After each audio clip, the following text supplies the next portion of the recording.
Cooking with the vegan zombie.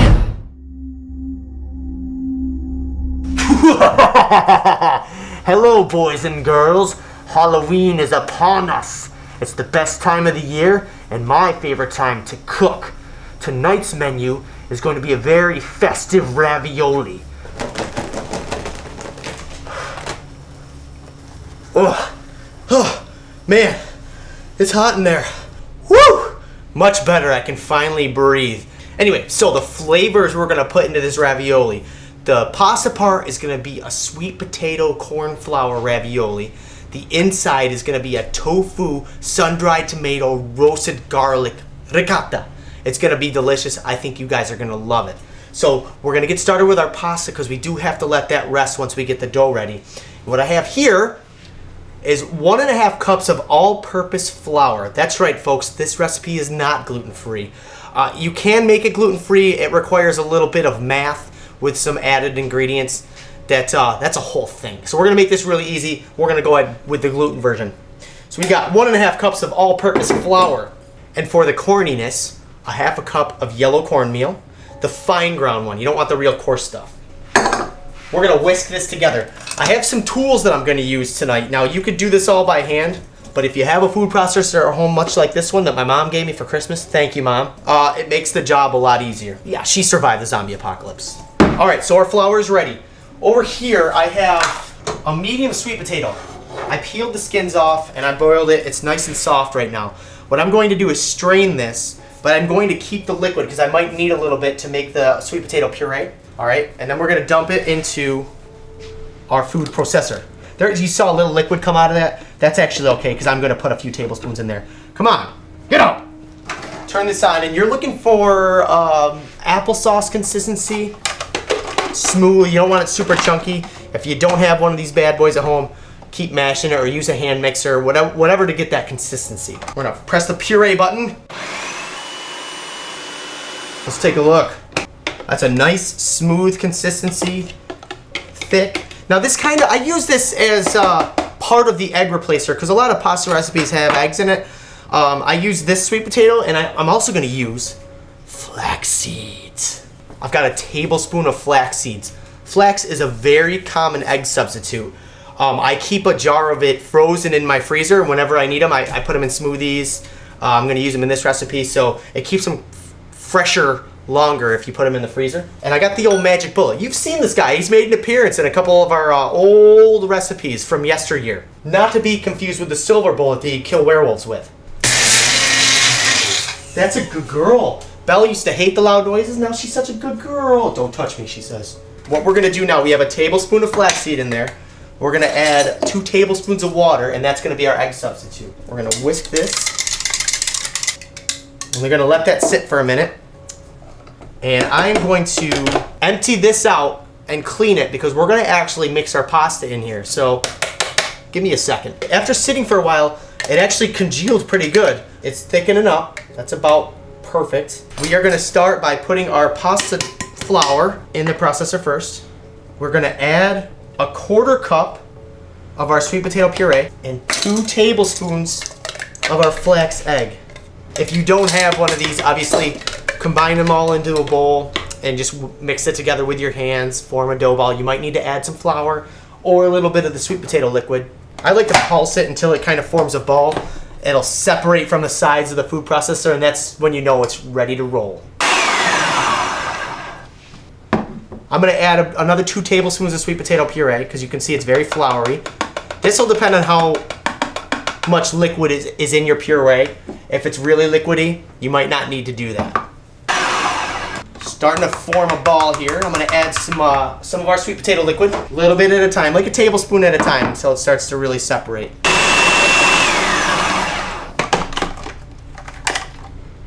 Our dough is formed. One important thing to remember, you guys, when you add the sweet potato puree and the liquid, you want that liquid to be very warm, almost hot. Not too hot to the touch, but gives you a better consistency in your dough. We're gonna set it aside for about 15 minutes. All right, so I'm gonna form it into a ball, and I'm gonna keep it covered while I make our tofu ricotta. We've got here 1 package of extra firm tofu that I drained. I wanted to get a lot of the excess water out. We're gonna put that back in our food processor, which happens to be the star of the show. We're gonna add a 1/4 cup of chopped sun-dried tomatoes, 5 or 6 chopped fresh basil leaves. We have a spice blend, 2 tablespoons of the nooch, because you can't be vegan, not put nutritional yeast and everything, right? We have some smoked paprika, a teaspoon of that, a teaspoon of salt, a little bit of pepper, and a teaspoon of garlic powder.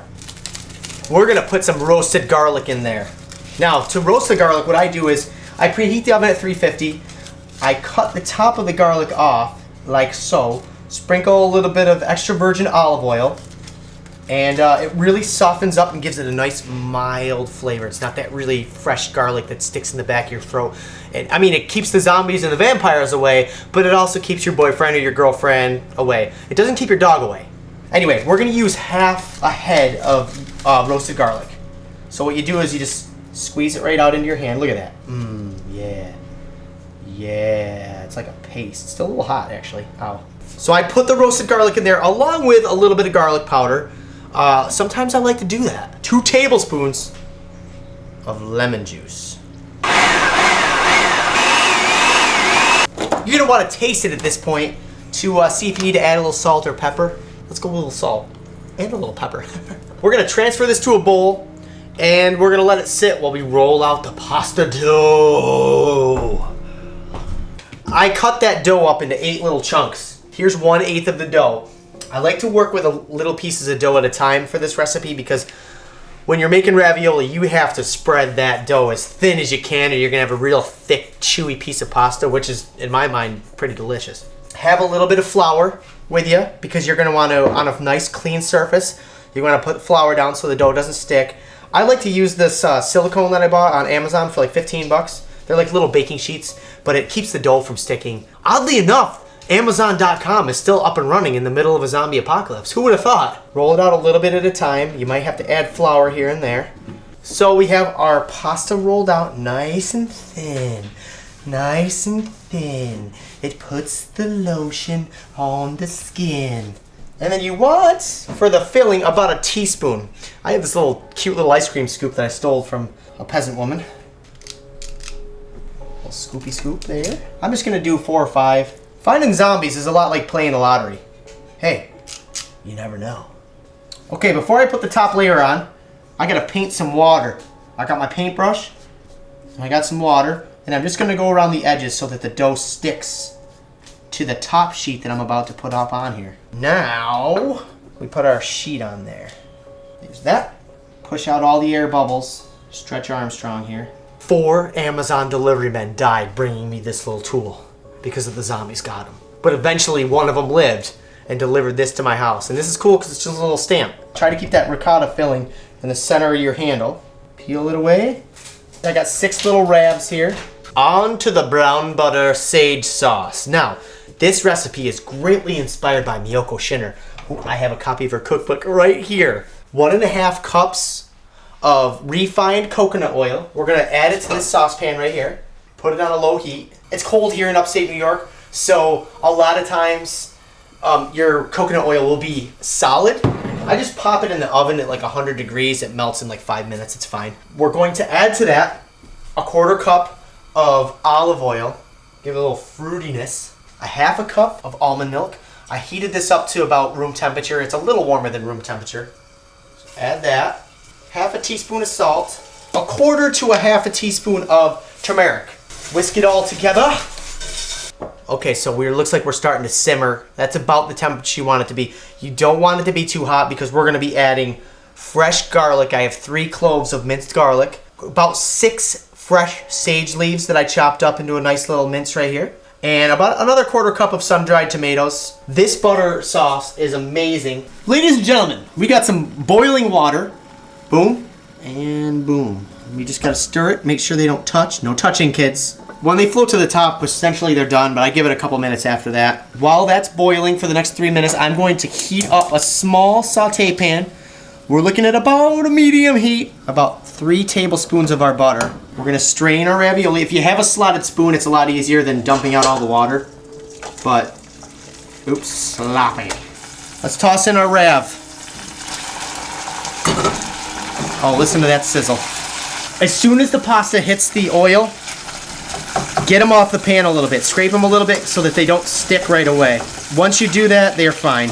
You're gonna saute this on medium heat for about 2 minutes on each side. And like I said, watch the heat on this because you want your garlic to be a nice golden color, but don't take them down to brown town. All right, so we're gonna plate it up. Drop a little oil around there. Yes, yes. Gonna garnish it with a tiny little clump of some fresh basil. Fresh, homemade, seasonal autumn pasta. I get the autumn from like the sweet potato and the color. You got corn in there. It's a nice, warming meal. I think it's perfect for autumn, especially in the creepy moments of Halloween. Let's try this thing. You will be cut into first. Time to be eaten, you fool.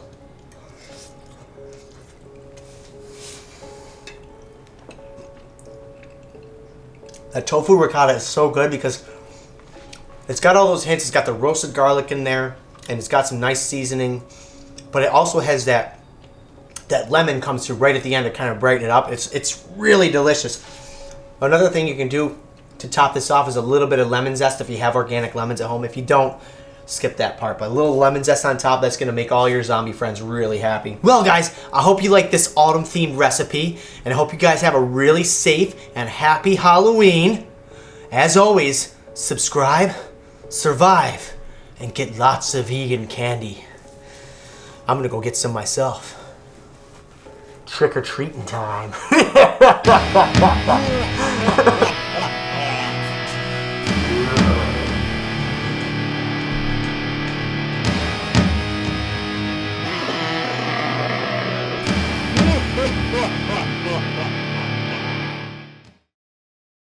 Cut it right in half here so we can look at the filling in there. Yes. Time to eat you.